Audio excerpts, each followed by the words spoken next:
Hello, my friends, and welcome back to Rodriguez Reviews / Real Rap Entertainment. I'm one of the co-hosts, Javier, and thank you so much for tuning back in, and thank you very much for being patient with me. I'm a working man, very busy boy, so working full time, and I have a little side gig with a part-time job on the side. So I very much appreciate you guys tuning in. It very much means a lot to me. So thank you, and let's talk about movies. That's why we're here. So today I'm going to be talking about the latest Paul Thomas Anderson film, One Battle After Another, which I finally got to see, and man, did it not disappoint. And this came out almost a while ago, came out almost a month ago, but it was definitely worth watching, and I really want to talk about it, so let's dive into it. So One Battle After Another is written and directed by Paul Thomas Anderson and stars Leonardo DiCaprio, Sean Penn, Benicio del Toro, Regina Hall, and Chase Infinity. And the film is about Bob, played by Leonardo DiCaprio. He's a washed-up revolutionary, and then soon, a couple years later, he has a kid.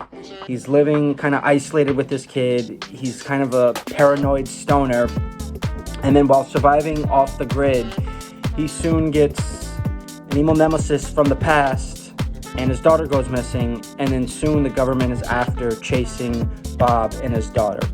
And I have to say, Paul Thomas Anderson, he's one of my favorite filmmakers today. He's made such incredible films, such as Boogie Nights, Magnolia, There Will Be Blood, Punch Drunk Love, and his latest film that came out almost 4 years ago, Licorice Pizza. They're all incredible. He's such a bold storyteller, and I just love his films and his work. He makes the stories very unique, quirky, funny, also serious too, and I just love how he hits that perfect point between serious and comedy. And this is a comedy drama film. This is a very funny movie at times, very dramatic, serious movie at times. And what I really love about One Battle After Another is how unique its story is. You have a group of revolutionaries who are fighting against the system. You know, they want freedom, they want power, they want pride. And it really much hits with today's times too. If you look at the film, there's a lot of kind of innuendos and pointers that really touch on today's topic situations. And the film, like I said, it's brilliant. It's a mix of chaos, comedy, all that jazz. And Leonardo DiCaprio, I thought he was really great in this film. I mean, he crushes it. Let's be honest, he pretty much crushes in just about any role he's in as Bob. He was hilarious in this role. A lot of freakouts. You gotta love the Leo freakouts. He perfectly nails it well to the bone. And then we also have Sean Penn in the film too. Who haven't seen Sean Penn in a while.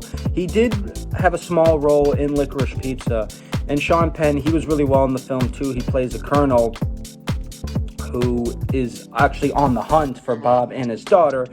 And Colonel Stephen Lockjaw, he's on the hunt for Bob and his daughter, and he wants to be a part of this supremacist group, and while he's hunting them down. And a really fun time. The movie is a little bit long. It's almost 3 hours. Its runtime is about 2 hours and 40 minutes. But for the most part, the story keeps you going, keeps you on edge. Really great dialogue too. Like I said, cool characters. And Paul Thomas Anderson, he's just a master of his craft. He visually gets those beautiful shots. I mean, the cinematography is cool. You get some action, you get some comedy, you get some suspense. And then who else I really enjoyed in the film too was Benicio del Toro's character. He was the sensei. He was the karate teacher in the film. He was really funny, Sensei Sergio. I wish we would have got more of him. And then also too, Chase Infinity, who plays Willow, DiCaprio's daughter in the film. I thought she was really good too. This is really her first major breakout role, and I thought she was perfect in the film.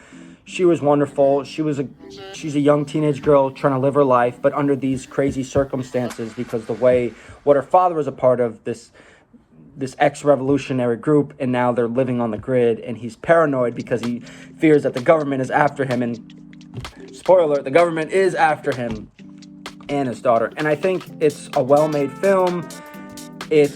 Brings it, like I said, what's great about it, it's funny, it's chaotic, and it touches on today's times. It really does. It touches on today's times, and I really hope to see this film get some recognition, some award season. It's a real piece of art, and that's what PTA makes. He makes artistic films that are enjoyable, that are quirky, that make you think, and I really enjoyed One Battle After Another. It's well-paced. it's a good time, and it's one of the best movies of the year, I have to say. I really enjoyed it, and I really wish that this film gets more recognition for it, because you have great characters, an interesting story, and just well put together feature.